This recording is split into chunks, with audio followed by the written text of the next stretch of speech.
Queria que você abrisse sua Bíblia. Eu quero explicar também por que hoje a gente vai interromper a série, ou as exposições, né, que caminha com a gente, sabe? Vai até mudar um pouquinho esse ano, né? A gente está vendo um formato mais enxuto, exposição bíblica aqui na igreja. Mas quem caminha com a gente sabe que a gente costuma pegar um livro da Bíblia e caminhar naquele livro ali. Mas, como o Renan falou, estive no último final de semana numa imersão, né, eclesiológica. Quem não sabe, eclesiologia é a doutrina da igreja. Então, eu passei numa imersão, passei o final de semana inteiro passado numa imersão aprendendo sobre a doutrina da igreja e como essa doutrina se aplica na prática, no dia a dia. Como um pastor plantador que não tive uma igreja que me enviou para plantar, ou não fui desenvolvido por um pastor mais experiente, fica muitas lacunas, né? Tem coisa que a gente vai batendo cabeça, aprendendo ali no peito da raça.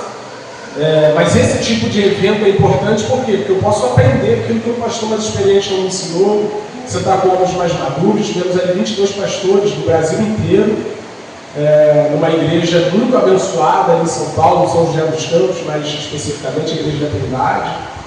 E, cara, transformador, assim, eu fui renovado de lá. Há quem diga, né, que você faz menor força quando o machado está mais afiado. Não é assim? Quando você está com o machado afiado, você bate, você faz uma força menor. Né? Então, quando você aprende, quando você adquire instrução, fica melhor para trabalhar, você evita algum tipo de cansaço.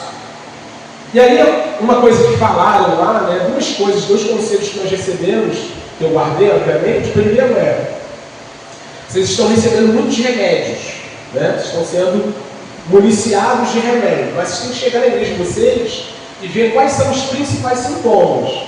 Tá? Então, chegar aqui na igreja, eu posso pegar todos os remédios que recebi e jogar em cima dos irmãos, em cima da igreja, porque uma das coisas também que me deixou muito feliz é que, por mais difícil seja a nossa caminhada, a gente não está tão mal, não. Eu vi que a gente tem feito muita coisa boa, muita coisa legal por aqui, então louvado seja Deus pela vida da igreja, de modo geral.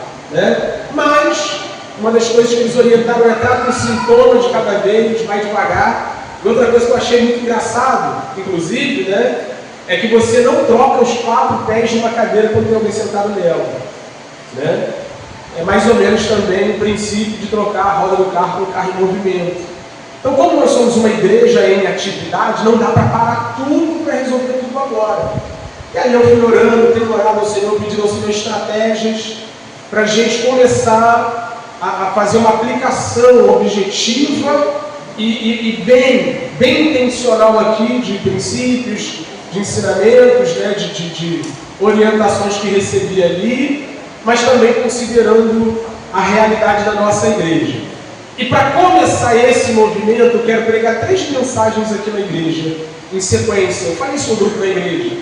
Eu quero pregar uma mensagem sobre salvação, que é de hoje. A gente vai falar sobre salvação hoje, amém? Nós vamos falar sobre salvação. Nós vamos falar sobre a missão da igreja. A igreja tem uma missão. Nós vamos falar sobre a responsabilidade de cada membro da igreja local. Porque se você é salvo, você entra na missão da igreja. Se você entra na missão da igreja, você assume responsabilidades. É só isso. Se você é salvo, você entra na missão da igreja. Se você entra na missão da igreja, você assume responsabilidades. Então, eu quero falar para você que é salvo, que é membro da igreja Soma, para te lembrar em que situação você está, em que circunstância você se encontra, não diante de mim como pastor, não diante dessa igreja, mas diante do Senhor. Quero refrescar sua memória, eu quero que nós juntos aqui lembremos em que circunstância nós nos encontramos diante do Senhor, para aí então fazermos algumas aplicações práticas de princípios, de instruções e de ensinamentos que vão ser pertinentes para a evolução dessa igreja. Amém? Então vamos juntos, você que é membro da igreja, faça tudo para não faltar. Tá? Esteja aqui nas 3 próximas semanas e depois esteja aqui também. Porque na última semana você vai ver o quão é importante que você esteja envolvido de maneira responsável com a sua igreja, para a igreja com a qual você assumiu o compromisso para a glória de Deus. Amém? Sua Bíblia, com gentileza, primeira carta do apóstolo Pedro, nós vamos ler o versículo 3 até o versículo 12 do capítulo 1. e juntos aqui pensar sobre salvação.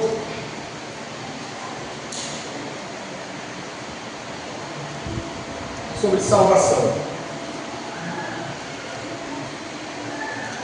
Primeira carta do apóstolo Pedro, capítulo 1, verso 3 em diante, diz assim, ó: Bendito seja o Deus e Pai de nosso Senhor Jesus Cristo, que segundo a sua grande misericórdia, nos regenerou para uma viva esperança, mediante a ressurreição de Jesus Cristo dentre os mortos, para uma herança que não pode ser destruída, que não fica manchada, que não murcha, que está reservada nos céus para vocês, que são guardados pelo poder de Deus, mediante a fé para a salvação, preparada para ser revelada no último tempo. Nisso vocês exultam, embora no presente, por breve tempo, se necessário, sejam conquistados por várias provações, para que, uma vez confirmado o valor da fé que vocês têm, muito mais preciosa do que o ouro perecível, mesmo apurado pelo fogo, resulte em louvor, glória e honra na revelação de Jesus Cristo. Mesmo sem tê-lo visto, vocês o amam. Mesmo não o vendo agora, mas crendo nele, exultam com uma alegria indescritível e cheia de glória, obtendo o alvo, o fim da vossa fé, a salvação da alma. Foi a respeito desta salvação que os profetas indagaram e investigaram. Eles profetizaram a respeito da graça destinada a vocês, investigando qual a ocasião ou quais as circunstâncias oportunas que eram indicadas pelo Espírito de Cristo, que neles estava, ao predizer os sofrimentos que Cristo teria de suportar e as glórias que viriam depois desses sofrimentos. A eles foi revelado que, não para si mesmos, mas para vocês, ministravam as coisas que agora foram anunciadas a vocês por aqueles que, pelo Espírito Santo enviado do céu, lhes pregaram o Evangelho. Coisas essas que os anjos desejam contemplar. Muito obrigado pela sua palavra, Pai. Pela oportunidade de estarmos diante da verdade revelada e compilada, preservada, para que nós tivéssemos uma direção clara, um caminho claro por onde seguir. E que esta manhã, a sua palavra, que é a verdade revelada, viva e eficaz, seja aplicada aos nossos corações, por esse Espírito do texto, o Espírito Santo, que orienta o pregador e aplica a pregação. Abençoa-nos hoje pela sua palavra, em nome de Jesus. Amém? Hoje eu quero falar com vocês sobre uma salvação sem par, ou uma linguagem mais comum, uma salvação incomparável. É sobre isso que eu quero falar com vocês essa manhã. E em um mundo de homens perdidos, irmãos, é muito comum que os homens em todo o tempo estejam buscando por salvação. Eu particularmente penso que todos os seres humanos, de modo geral, já tiveram uma experiência de ter a sensação de estarem perdidos, ou a convicção de estarem perdidos, e destes eu estou falando dos crentes, convencidos pelo Espírito Santo, e uma vez que nós tenhamos a sensação de estarmos perdidos, uma vez que nós tenhamos a convicção de estarmos perdidos, naturalmente nós lembramos daquela frase célebre da série do Chapolin Colorado. Quando os personagens se viam em perigo, correndo risco, eles diziam: ó, e agora, quem poderá nos defender? Todos os homens que tiveram a sensação, em algum momento, de estarem perdidos, mas não foram convencidos pelo Espírito Santo que perdidos estavam, geralmente tiveram essa sensação quando tiveram que lidar com algum drama da vida. Seja a falta de recurso, seja a falta de saúde, seja a falta de satisfação pessoal.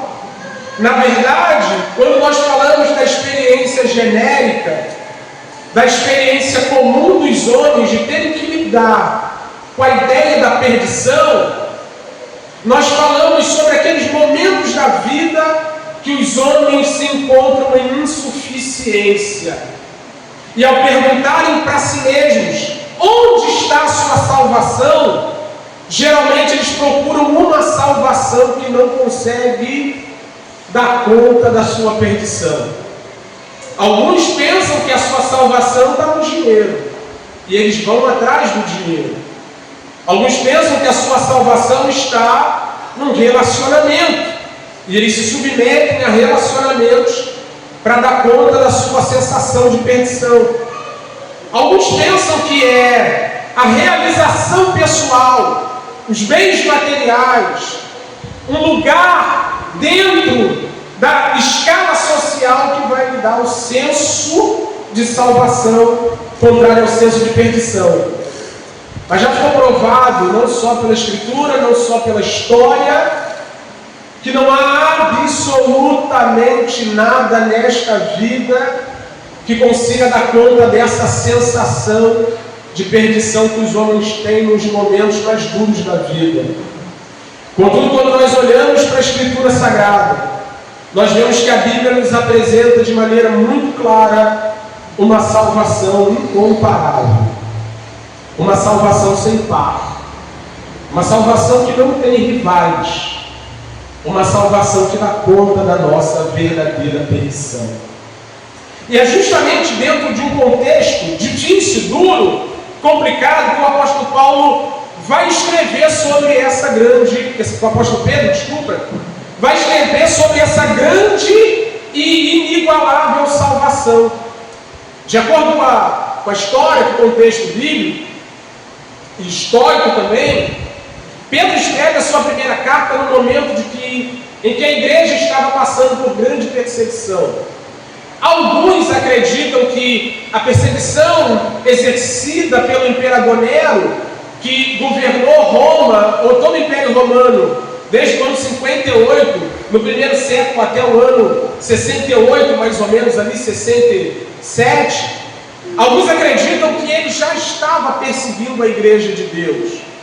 Outros acreditam que ainda não. Contudo, apesar de não haver uma perseguição sistemática implementada pelo Império contra os cristãos, já havia uma indisposição por parte da sociedade romana para com os crentes daquela época. Uma certa implicância.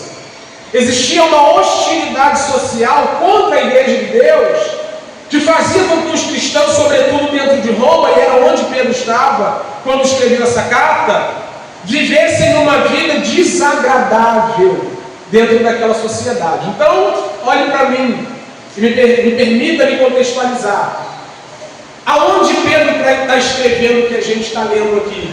Dentro de um contexto de perseguição contra a igreja de Jesus Cristo.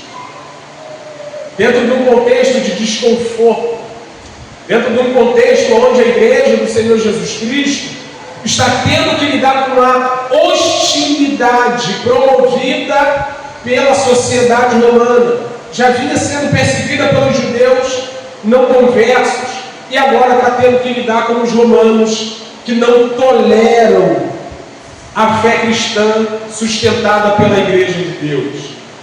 E o apóstolo Pedro, de maneira muito razoável, ele escreve a sua primeira carta para encorajar a igreja de Deus numa geografia bem específica, né? Se nós lermos o versículo 1, 2 e 3, põe para a gente, por gentileza. O versículo 1, 2 e 3, nós vamos ver para que comunidades de fé que o apóstolo Pedro está escrevendo. Está lá, Pedro, apóstolo de Jesus Cristo, aos eleitos, que são forasteiros da diáspora do povo na Galácia, na Capadócia, na Ásia, na Bitínia, todas as províncias na Ásia Menor, naquilo que hoje é a Turquia, que seriam alcançadas por essa implicância social. Todas as comunidades de fé estavam distantes da capital do Império Romano, mas que um dia teriam que lidar com a mesma implicância. E Pedro já está escrevendo: vocês vão ter que lidar com uma perseguição que nós já estamos vendo, nós já estamos sofrendo, e ele precisa encorajar esses irmãos a lidar com essa perseguição. E como é que Pedro começa a encorajar crente para que crente passe pela prova dando glória a Deus com isso que está diante de nós? Eu tenho um conselho já para lhe dar aqui, tá? Para você que é crente em Cristo Jesus, todas as vezes que você estiver mal e algum irmão lhe procurar para lhe encorajar, entrar na sua casa, tomar seu café gourmet, comer o seu bolinho de milho com coco e abrir a boca para dizer que vai ficar tudo bem e que o dinheiro vai aparecer e que a porta vai abrir e que a cura vai chegar, que as dificuldades vão ser eliminadas porque você é crente, só pelo fato de você ser crente, manda essa pessoa terminar o bolo e convide a se retirar de sua casa com toda a educação. Por quê? Porque quando alguém diz para você que você não pode passar por circunstâncias difíceis, perseguições, provações, privações, lamentações, só pelo fato de ser crente, essa pessoa está viciando a sua compreensão acerca da verdade. Ela está semeando no seu coração uma inverdade que no momento mais apropriado vai lhe trair, vai lhe deixar na mão.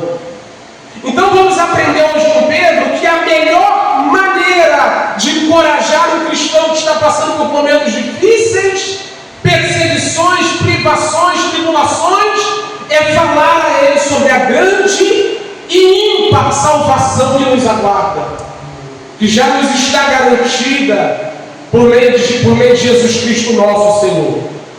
Pedro vai falar desta salvação. Ele começa falando sobre esta salvação para dizer a um povo muito específico que existe uma esperança que se sobrepõe a qualquer tipo de tribulação que nós passemos no aqui e agora. Então eu desejo falar a vocês o que Pedro falou àqueles irmãos do povo da Galácia, da Bitínia, da Capadócia, da Ásia, que seriam ou já estavam sendo perseguidos, sobre essa salvação, para que você hoje entenda o tamanho do benefício que é ser salvo. É para isso que Pedro escreveu aqueles irmãos, e é por isso que eu quero pregar essa manhã sobre essa salvação sem par. Nós vamos ver aqui em 3 pontos que essa salvação é uma salvação sem par, incomparável por causa das suas qualidades, por causa daquilo que ela produz em nós e por causa do seu protagonismo na mensagem bíblica. Amém? O primeiro ponto está no versículo 3 ao versículo 5. Esse primeiro bloco mostra para a gente que essa salvação sem par, ela tem qualidades extraordinárias.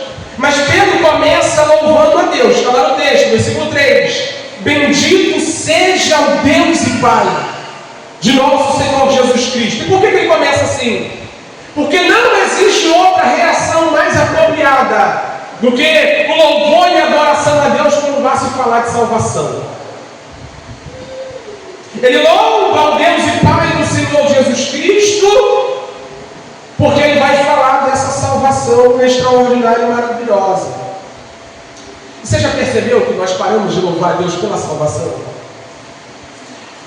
O que te motivaria a começar uma fala dessa aqui? Bendito seja Deus Pai, de nosso Senhor Jesus Cristo. O que te motivaria a dizer isso? Bendito seja Deus e Pai de nosso Senhor Jesus Cristo, que me tirou de Campo Grande e me levou para o Leblon. Vocês estão saindo de férias, mas eu tenho as mesmas missões.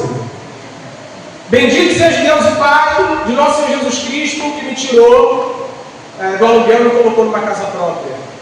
Bendito seja Deus e Pai de nosso Senhor Jesus Cristo, que acabou com a minha solteirice. Bendito seja Deus e Pai de nosso Senhor Jesus Cristo, que meu dinheiro fazer uma plástica, era feio, consertei a face. Irmão, deixa eu te dizer uma coisa.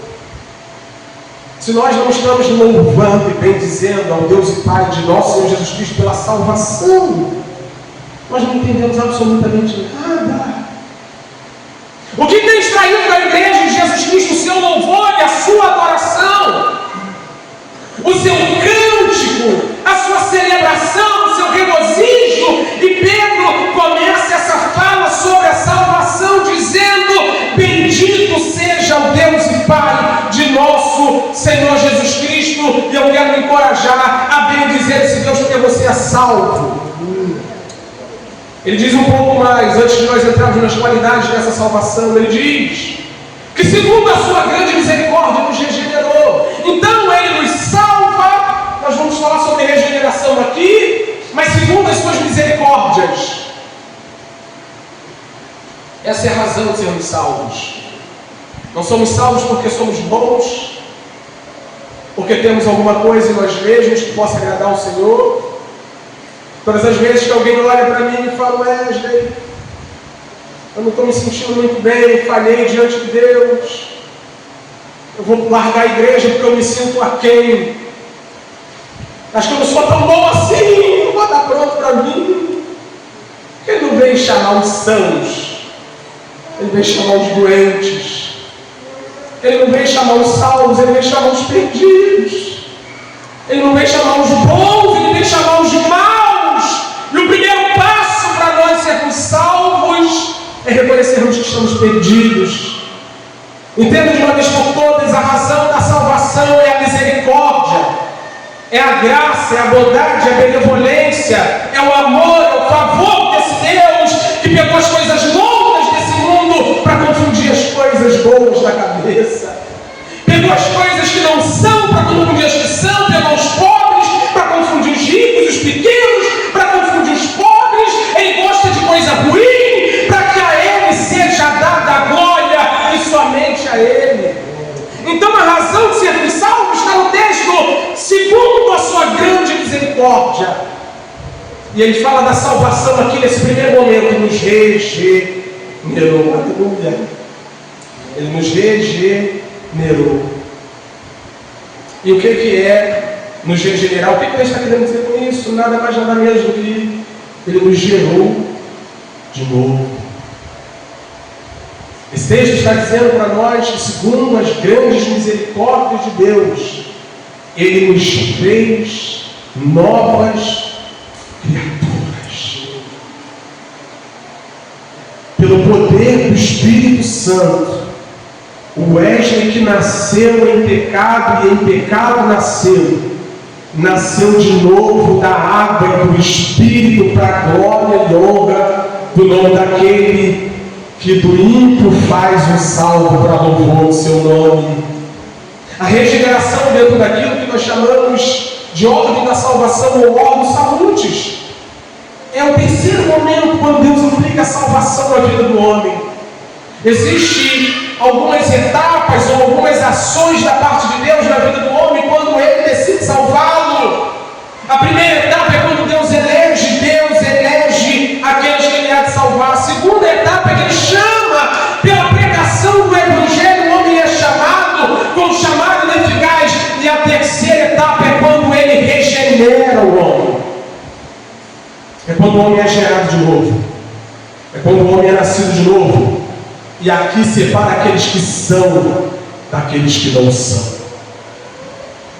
Olhe para mim, me permita lhe dizer: Eu não acredito que todas as pessoas que frequentam igrejas e cultos são crentes. Eu não acredito nisso. Mas também não posso dizer que não são. Talvez, pelos processos de disciplina e observando os frutos, porque pelo fruto se conhece a árvore, nós cheguemos à conclusão que está no nosso meio alguém que não nasceu de novo.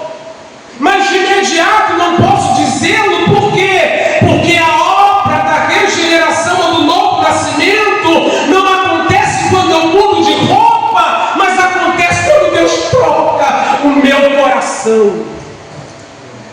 E é por isso que é importante olhar no espelho de vez em quando e se perguntar: você nasceu de novo? Você é outra pessoa? Um amigo, irmão, que diz algo extraordinário, ele diz que na salvação Deus não nos melhora, Deus nos transforma em nova criatura. Os nossos problemas ainda acontecem porque nós estamos nesse corpo que é corruptível. Eu gosto de ilustrar isso dizendo que é como se fosse um piloto de Fórmula 1 num Fusca. Puxa, não, o Fusca é muito bom, mas não... Chevette só é bom, não Quid. Não, Quid não, Quid é bom, Quid é bom, estou pensando aqui. No Peugeot 206. Esse ninguém pode falar contra, porque eu trabalhei no Peugeot, eu sei que é bom. Sabe? É você colocar uma nova criatura dentro do corpo velho. E é por isso que naquele grande dia, uma das grandes promessas do Evangelho se cumprirá, que é que nós tenhamos um corpo novo, compatível com a nossa nova natureza. E quando Deus nos regenera pelo seu Espírito, é isso que acontece. Você é outra pessoa mesmo que esteja no mesmo corpo. Então, quando nós falamos de salvação, nós estamos falando primeiro disso aqui. Se você não tiver nascido de novo, você não pode ser contado entre os cristãos. Se você não nasceu de novo, se Deus não transformou você de dentro para fora, você não pode ser contado entre aqueles que Deus chamou para a salvação eterna. Aqui se cumpre a promessa do Antigo Testamento sobre aquilo que Deus faria nos nossos corações. Inclusive, eu tenho essa tatuagem aqui no peito. Está aqui tatuado. Ezequiel capítulo 36, versículo 26. Isso é uma promessa veterotestamentária que está olhando para a obra que Deus faria, ou fez desde sempre, mas ficaria claro no Novo Testamento, no coração daqueles que seriam chamados à salvação. 26, ele diz, uma promessa de Deus: darei a vocês um coração novo. Um coração novo. Outro coração. E quando nós falamos de coração, nós falamos daquela figura que ilustra o homem interior. Irmão, ou aí dentro você é outra pessoa, ou aí dentro tem um coração novo. Ou lamento te dizer, talvez você ainda esteja entre os perdidos. Perdidos. E porém, um espírito novo em vocês. Tirarei de vocês. Está vendo como é que é uma obra de Deus? Isso aqui não é obra de homem, irmão. Pastor não converte ninguém, mãe não converte ninguém, pai não converte ninguém. A gente costuma dizer que Deus não tem neto, todo mundo é filho. Deus não tem neto. Se Tomás não se arrepender dos pecados dele e vir a Cristo Jesus arrependido, ele não vai ser contado entre os filhos de Deus. Filho de pastor não é necessariamente crente, isso é uma obra de Deus. Tirarei de vocês o coração de pedra e lhes darei um coração de carne, sensível, que responde a estímulos. Então, falando dessa grande salvação sem par, eu quero lhe dizer, crente da Igreja Soma, confiando que você é crente de verdade, você não é mais a mesma pessoa. Se você for alcançado por essa obra bendita, Deus lhe deu outro coração. É outro Wesley dentro dessa casca. É outro Alex dentro dessa casca. É outro Érico, é outra Juliana. É outra pessoa, é outro coração, é outra natureza, é outra disposição, é outra inclinação. Nós fomos gerados de novo. Aqui a gente traz à tona o diálogo entre Jesus e Nicodemo. Nicodemos, João 3, Nicodemos chega lá, mestre da lei, sabido demais, aí ele joga uma isca, Jesus já sabia o que ele queria. Nicodemos, ninguém pode entrar no reino de Deus se não nascer de novo. Eu espero, irmão, que dentre aqueles que estão aqui, o Espírito Santo hoje promova novo nascimento no nosso meio daqueles que ainda não nasceram de novo. Se você nasceu de novo, seja lembrado hoje, o que Deus fez no seu coração foi uma troca. Ele te transformou numa nova criatura de dentro para fora. Mas se você ainda não é crente, irmão, que o Espírito de Deus entre hoje no seu coração e faça essa cirurgia te transformando numa nova criatura. Está vendo como é que essa salvação, olha para mim, está vendo como é que essa salvação é sem par? Ela é sem igual. Por que essa salvação é sem igual? Porque regeneração, dinheiro não faz, status não faz, condição social não faz. A única coisa que toca o coração é o Espírito de Deus, por meio da pregação do Evangelho. É por isso que essa salvação é sem igual. Nada mais pode tirar do homem o coração de pedra e colocar o coração de carne. E depois disso, o apóstolo Pedro constrói uma cadeia de qualificação dessa salvação. Vamos juntos aqui no versículo 1. 3 ainda. Nos regenerou. Para que, Wesley? Para uma viva esperança. Primeira qualificação que ele dá para a salvação é essa aqui. O que é a salvação, Wesley? Uma esperança viva. Uma esperança viva. E o que é uma viva esperança? Uma viva esperança nada mais é do que uma esperança verdadeira. O que é uma viva esperança? É uma esperança sólida, firme, concreta, perene. É uma esperança que não se dissipa. E lendo hoje, na classe de novos membros, nós falamos sobre a vida eterna. Nós lemos o apóstolo Paulo falando em 1 Coríntios capítulo 15, versículo 19, que se a nossa esperança em Cristo, olha isso, se a nossa esperança em Cristo é somente para essa vida, nós somos os mais miseráveis de todos os homens. Por quê? Porque se eu espero somente nas coisas desta vida, todas as coisas dessa vida passar, o que será da minha esperança? Se você só espera em dinheiro, o dia que o dinheiro acabar, o que será da sua esperança? Se você só espera em trocar de casa o dia que aconteceu uma fatalidade, Wesley, financiei e Deus abençoou. Eu acho muito louco, né? É muito louco. Quem já viu aqueles adesivos de carro? Deus me deu. E embaixo, aquela placa vence.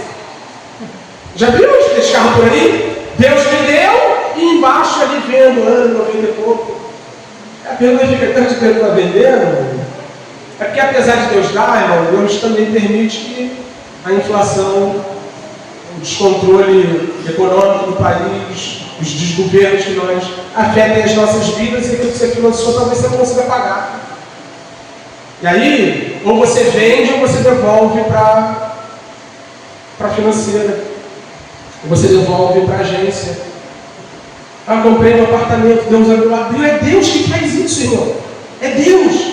Mas se por uma razão Deus permitir que você não consiga pagar isso, aí você vai lá e... Se você colocar sua esperança nesse tipo de coisa, o dia que acabar, acabou a esperança também.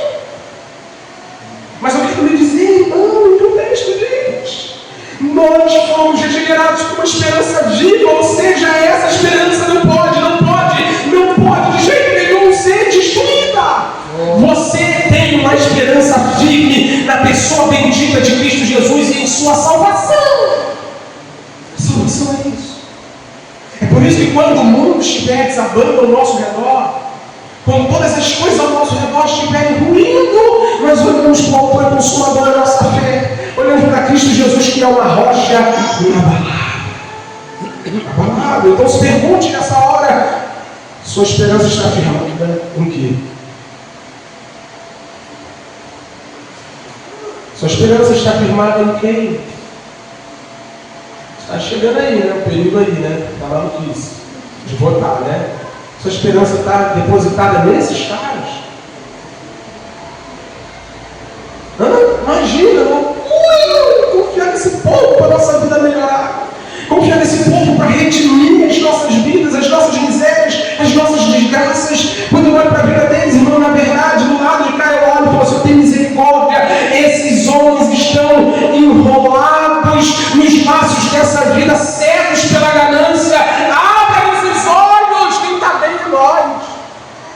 nós estamos bem.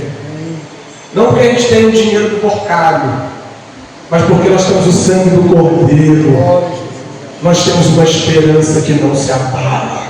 Esperança firme. Mas além de ser uma esperança viva, real, não ilusória, nós também temos, mediante a ressurreição de Jesus Cristo, é maravilhoso, dentre os mortos, uma herança, está no versículo 4, que não pode ser destruída. Que não pode ser destruída. Um dia eu vi um caso, conheço um caso, de uma dupla de irmãos que herdaram um carro. A dupla de irmãos herdaram um carro. Vende, eu quero ficar com o carro, não tenho dinheiro para pagar agora, aquela coisa toda, o carro, aquela coisa toda, Aí a mãe, que ainda estava viva, e o carro era do pai, pegou a marreta. Falou, não fica para ninguém. E sentou a marreta no carro. Na época, um Vectra bonito. Naquela época, sentou a marreta no carro, não fica para ninguém. Por quê? Porque as heranças desse mundo podem ser destruídas. Seja na base da marretada, seja na base dos tsunamis, dos terremotos. Eu não sei se você já viu por aí aqueles casos dos herdeiros que ficou orando para o vovô morrer, parte logo para eu vender minha parte. Já viu? Esse mundo que nós vivemos, ou neste mundo que nós vivemos, é um mundo onde os homens esperam por heranças que podem ser destruídas. E se você é um desses que está colocando todo o seu coração, toda a sua confiança nas heranças desse mundo, me permita lhe dizer, em alguns casos é muito louco, porque as mesmas pessoas que esperam as heranças por falta de sabedoria costumam destruir tudo. Sabe? É o filho que pega a empresa do pai bombando, voando, E aí há quem diga que tem diferença do herdeiro para o sucessor.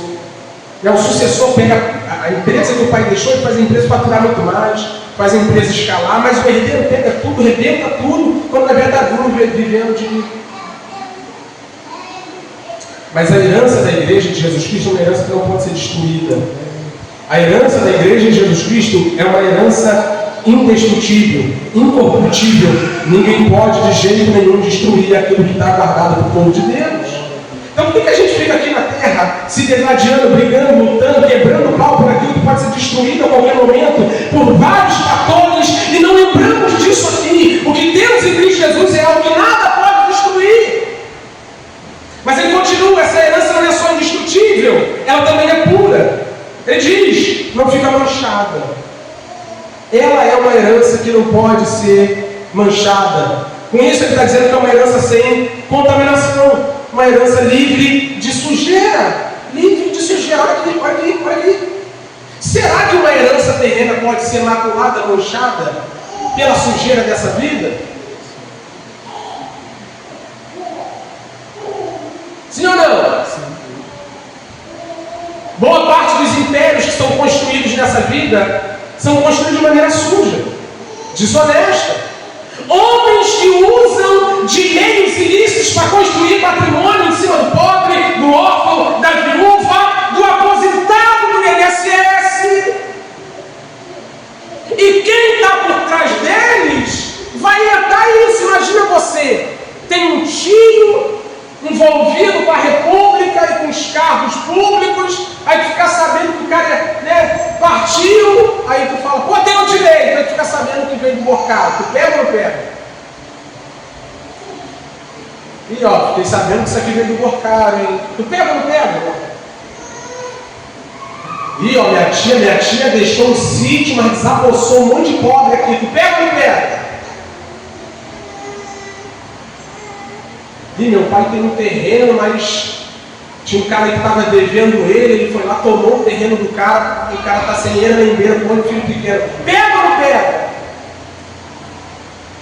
Heranças maculadas, sujas, comprometidas. Heranças que foram contaminadas pelo pecado daqueles que construíram à custa do bem do outro. Mas o que está reservado para nós, então? não pode ser maculado porque foi limpo, lavado no sangue do Cordeiro bendito de Deus. O que está reservado para nós é algo que não pode de jeito nenhum ser manchado. Mas também diz o texto que essa herança não murcha. E aqui Pedro se vale de uma palavra grega que diz respeito àquilo, aquele fenômeno que acontece nas flores. Amém? Povo das plantas, né? Povo das plantas. Irmão, por mais bela que seja uma flor, uma orquídea, né? Tem umas orquídeas assim que tu olha e fala, caraca, maluco. Coisa linda, exuberante. Vai murchar. Vai murchar. E as heranças desse mundo são assim. Por melhor e mais belas que as coisas desse mundo sejam, elas têm um prazo de validade. Elas vão murchando, até se destruírem de vez. Eu lembro que quando eu estava em Curitiba a trabalho, ano passado, fui visitar aquele jardim botânico, e a pessoa falava, não, o Rio de Janeiro, cara, não troca o Rio por lugar nenhum no Brasil, nenhum. E esse povo só fala porque eu conheço Campo Grande. Campo Grande é o melhor do mundo. Aí vai lá no jardim botânico de Curitiba, lá com os curitibanos, amo vocês, mas vou falar a verdade aqui. Fui lá no jardim botânico, sabe o que tinha lá? Nada demais, irmão. Um monte de não, um jardim bem cuidado, pá. Caraca, maluco, ainda paguei estacionamento caramba. Falei, Jesus Cristo de Nazaré. Ônibus, fileiras de ônibus de excursão para ver um jardim bem cuidado. Uma estufa, né, de vidro, pá. Aí tirei umas fotos, nem postei. Mas sabe o que é uma coisa que me chamou a atenção? Para que aquele jardim fique bem cuidado, daquela forma, para que os turistas possam ir lá e bater aquelas fotos, existe uma manutenção constante da vegetação, das flores propriamente dito. Então, quando eu olhei assim nos canteiros, tinha as flores murchas que já tinham sido retiradas. E eles fazendo o replantio de flores novas. Está vendo como é que funciona na vida dos homens? Por mais belas que sejam as flores dessa vida, ou elas são trocadas, ou elas vão murchando até ir parar no fogo como combustível para a fogueira. As heranças dessa vida são assim, elas vão murchando, elas vão passando, elas vão se deteriorando. Mas aquilo que está reservado para a igreja de Deus, a salvação bendita na pessoa de Cristo Jesus, não sofre alteração, está intacta, reservada para aqueles que amam no dia do Senhor. É o que você tem, cara. É o que você tem. Então, o primeiro bloco aqui, para a gente já ir para o segundo e começar a encerrar, ele deixa claro para nós, irmãos, que a salvação que você recebeu é de uma qualidade infinitamente superior. Tem um último ponto aqui que eu não posso deixar de falar dele. A gente vai para o segundo e a gente encerra. No versículo 5 ele diz assim, vou ler um 4 para contextualizar. Nós fomos regenerados para uma esperança mediante a ressurreição de Jesus Cristo 3, para uma herança que não pode ser destruída, que não fica manchada, que não murcha, está reservada, está guardada, está guardada, está reservada nos céus para vocês. Está falando do crente, versículo 5. São guardados pelo poder de Deus, mediante a fé, para a salvação preparada para ser revelada no último tempo. Irmão, essa herança que nós estamos pregando, que essa salvação sem par, ela é indestrutível, ela é incontaminável, ela não se deteriora, mas ela também é garantida. Olha para mim aqui, vamos ler o texto de novo, só o versículo 5. Que são guardados pelo poder de Deus, mediante a fé. É para você, cara. É com você que o texto está falando. Essa garantia da salvação não vem de você, mas vem do poder de Deus que te salvou e te guarda. Me permita lhe dizer uma coisa para dois públicos que possam estar aqui diante de mim. Se você não é salvo, o inferno ainda garantia para você. Escuta isso que eu vou lhe dizer. Se você não é salvo, o inferno ainda não é uma garantia para você. Pois estando vivo, você ainda pode se arrepender e resolver esse problema. Agora, se você é salvo, não em você, não nos seus méritos, não no seu poder, mas no poder de Deus, nós temos garantia que aqueles que vieram a Cristo de maneira nenhuma Ele vai lançar fora. Nós temos uma... Já viu, irmão, quando tu acorda assim, tu fala, não, hoje eu vou, tu não vai. Hã? Tu olha para o balde, né? Tu acorda assim, primeira coisa que tu vê é o balde. E quem sabe quem botou o balde lá? Satanás. Ele botou o balde. Aí, né? Aí tu levanta da cama, bota o pé para fora, quando vem tem a chuteira. Está tudo pronto para tu bicar o balde, para tu chutar o balde. Quando você vê, você passa pelo balde, já está naquele cantinho falando, Senhor, tem misericórdia.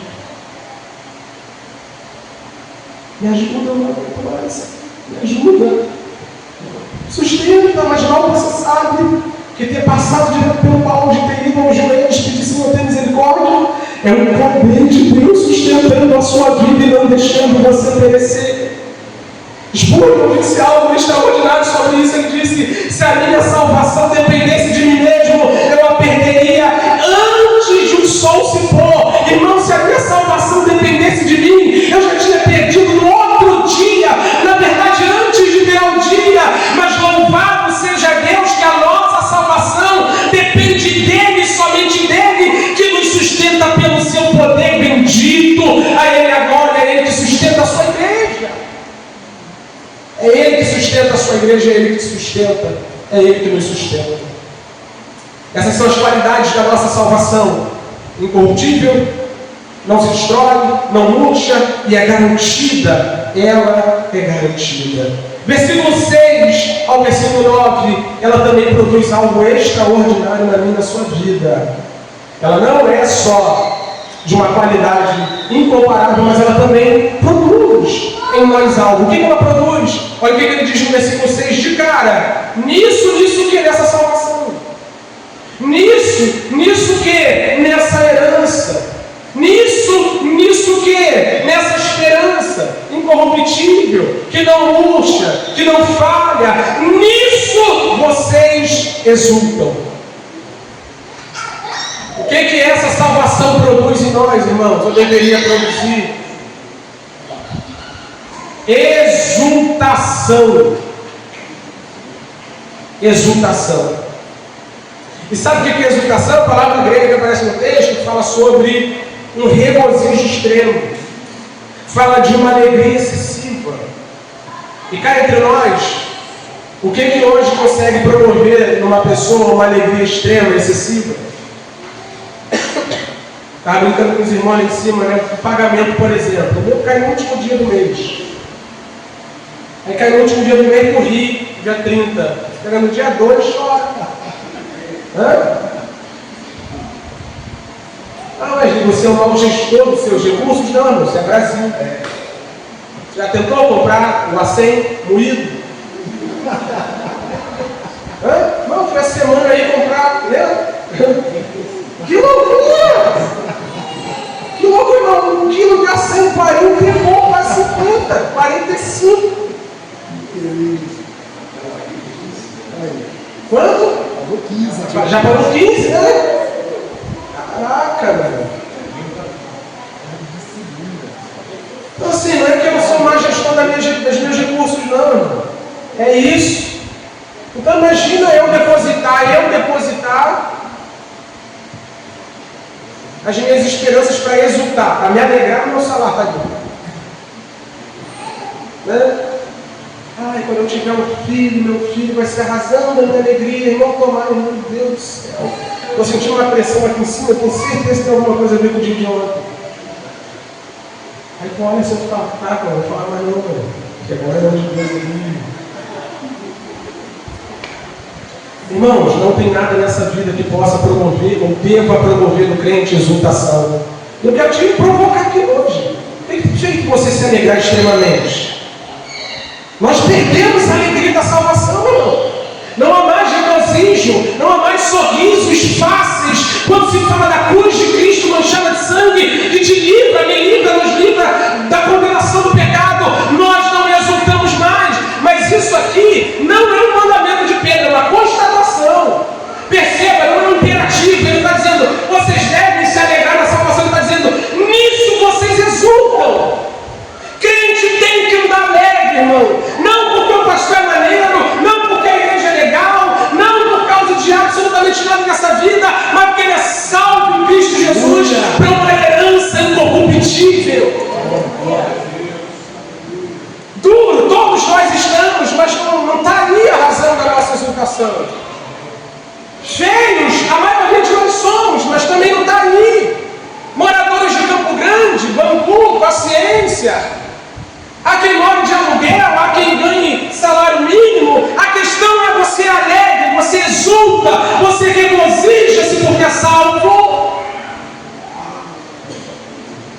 Então, por que essa salvação é uma salvação sem par? Porque nada consegue dar alegria que a salvação verdadeira promove no coração. Nada. Absolutamente nada. E olha o que o texto diz. Vocês exultam embora no presente por breve tempo, se necessário. Olha que loucura. Isso aqui é um texto. Por breve tempo. Ele está falando desse tempo aqui. Deixa eu lhe dizer uma coisa. Hoje você está aí com seus 30, daqui a pouco é 60, tá? Eu tinha 15 esse dia eu tinha 15. Vou fazer 37 mês que vem. Esses dias ali, irmão, eu tinha 15.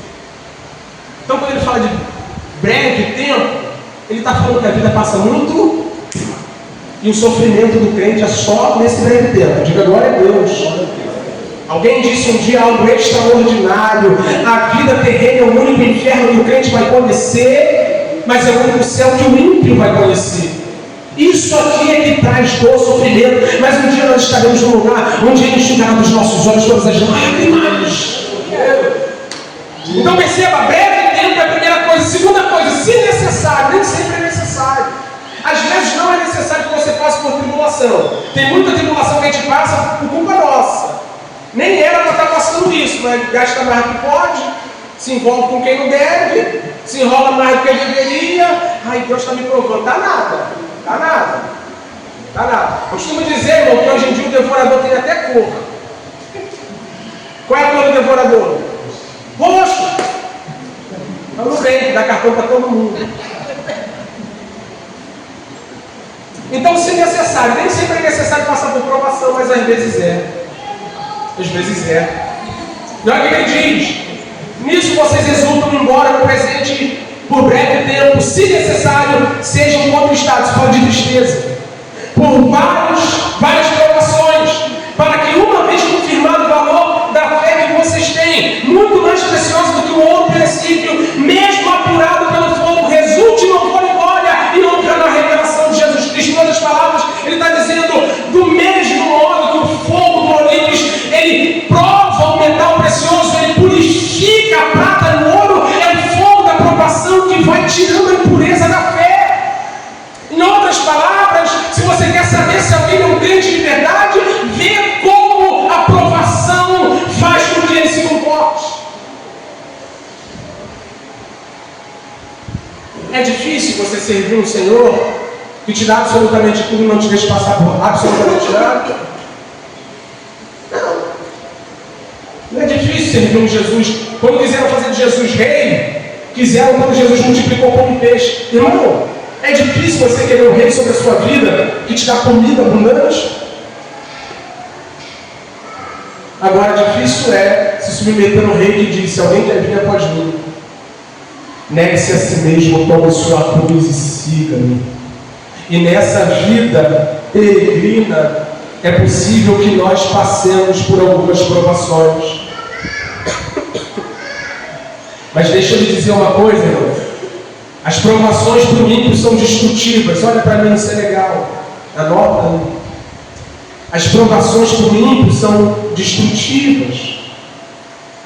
Mas a provação para o crente é produtiva. Olha o que o apóstolo Paulo fala, 2 Coríntios capítulo 4, verso 16. 2 Coríntios 4, 16, Paulo diz assim, por isso não desanimamos. Pelo contrário, por isso que ele está falando um contexto de provação e tribulação. Por isso não desanimamos. Pelo contrário, mesmo que o nosso exterior se desgaste, e aqui está o contestado lá do texto, mesmo que eu sofra, mesmo que eu sofra, voltei que eu estou, tá?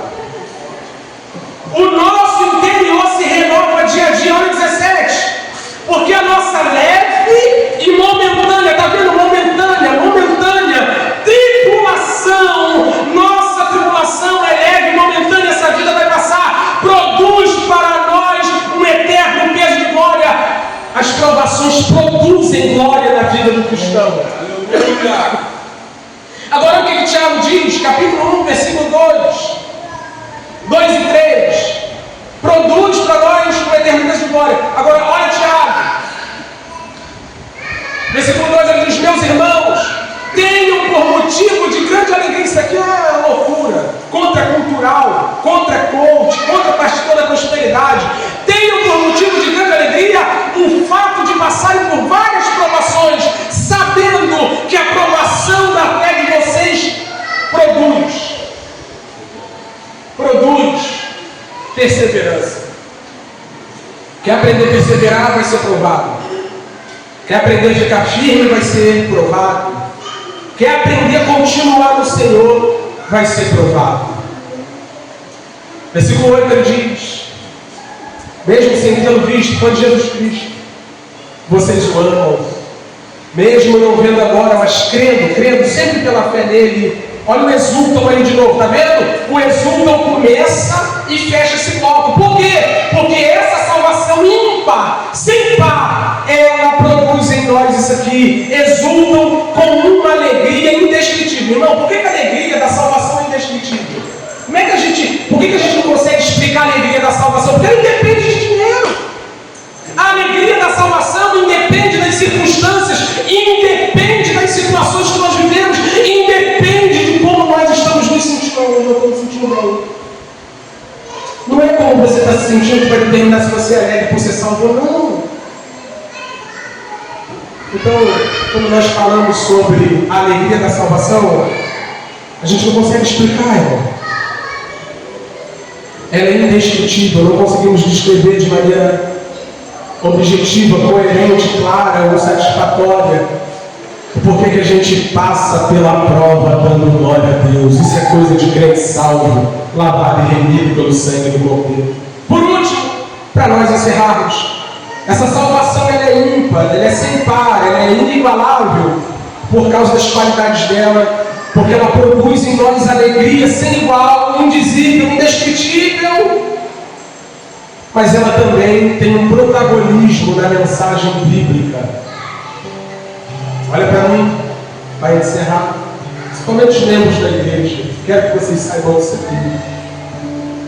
Versículo 10, o apóstolo diz, foi a respeito desta salvação que os profetas indagaram e investigaram. Eles profetizaram a respeito da graça destinada a vocês. De quais profetas ele está falando? Os profetas do Antigo Testamento.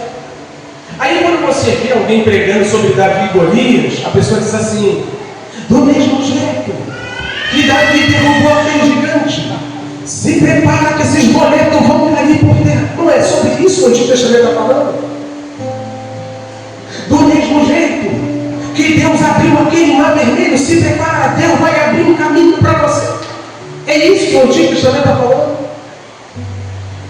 Do mesmo jeito que a muralha de Jericó caiu, as suas muralhas vão cair. É isso que o Antigo Testamento está falando. Os profetas profetizaram sobre esta salvação.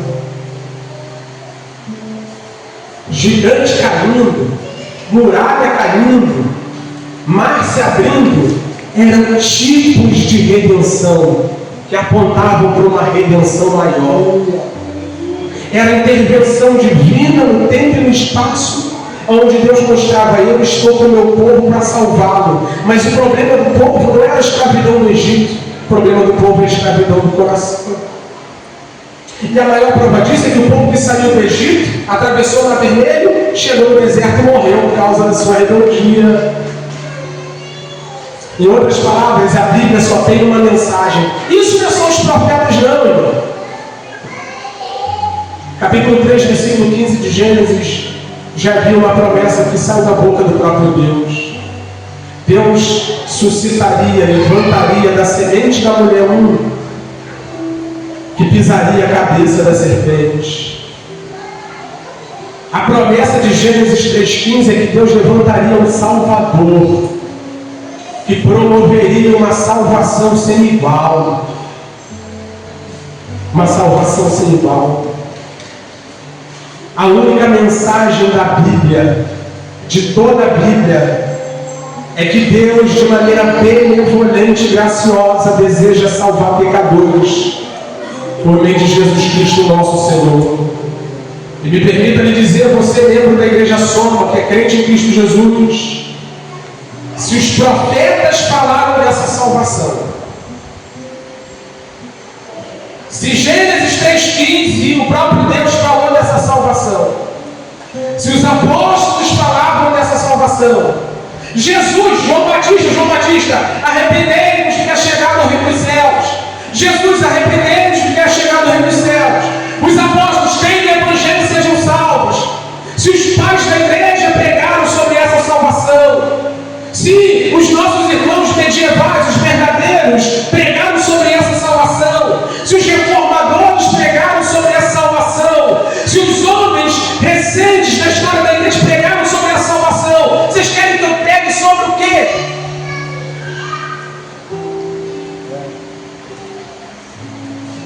Na verdade, a essa hora, era a hora de já estarmos de mãos levantadas dizendo: bendito seja o Deus e Pai de nosso Senhor Jesus Cristo, que nos regenerou, nos lavou, nos salvou, nos transformou, nos mudou, nos tirou das trevas, nos trouxe para a luz, nos tirou do charco de novo. Se colocar de pé, continua encerrando. Eu compro meu testemunho aqui, irmão. Eu digo, toda vez que for preciso, eu sei de onde sair. E sair da lata do lixo.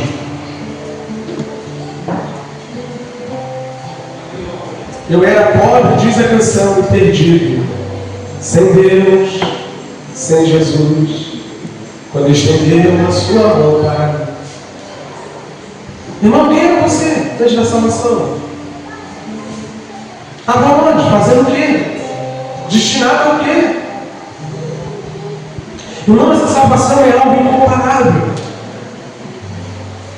Essa salvação não tem rivais. Não existe nada que você possa conquistar nessa vida que se compare a essa salvação que é pregada aqui. Então, para você que é crente, irmão, se posiciona a partir dessas verdades. Eu quero conclamar a Igreja Soma a se posicionar diante de Deus e se comprometer com esse Deus a partir do fato de que Ele promoveu uma salvação sem igual. Sem igual. Que a partir do texto pregado, a alegria da salvação seja renovada no seu coração. Irmão, tu vai chegar em casa hoje em nome de Jesus, tu vai chegar e falar: Senhor, renova a alegria da salvação no meu coração. Eu fico alegre quando o meu time ganha. Fico alegre quando o dinheiro cai na conta. Eu fico alegre quando eu sou satisfeito nas minhas vontades, quando as pessoas me atendem. Mas eu não tenho me alegrado pelo fato de ser salvo. Não, peça ao Senhor. Peça ao Senhor a alegria da salvação.